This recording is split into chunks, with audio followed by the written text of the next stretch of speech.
Alright, we're ready to add annotation to the first floor. So I'm going to go to the first floor view, and we're going to use the annotate tab. So change your tab to annotate, and we're going to use align dimensions. So I'm going to zoom on this back wall here.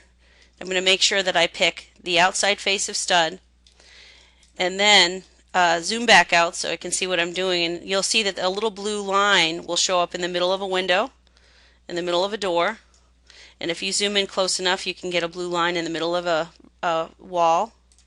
And then we want to go to outside face of stud for the final. Once you've gotten your string of dimensions, place them, I would say maybe relative to this page, maybe about 2 feet away from the edge of the wall, like so. And then we're going to do one final dimension that goes all the way across, or overall dimension, and you'll see that that will snap into place as soon as you go to place that dimension outside of the first string. So that's one side of the room or a building has been filled out. So we're going to do that for the other 4 sides. So I'm going to pick the outside wall, center of the window, zoom in to make sure you're getting the center of the wall, center of the window, and then the outside face of stud. And again, try to place that string about the same distance that you did the first one over here, and then we're going to do outside to outside for our final overall dimension. Now we're going to go to the front, so we're going to go here, here, here, just keep going across, put that whole string in, and if you notice any discrepancies with your dimensions, the dimensions are not adding up to what they're supposed to be, you can at that time select anything and make adjustments. So if I wanted to make an adjustment to that window and make that 7 feet instead, then I just pick that window and type in 7 feet, and that adjustment is made. Okay, so let's undo that. Last wall, outside faces stud to center, center of wall, which also happens to be center of column, and then we'll place that string, and then we'll put an overall dimension.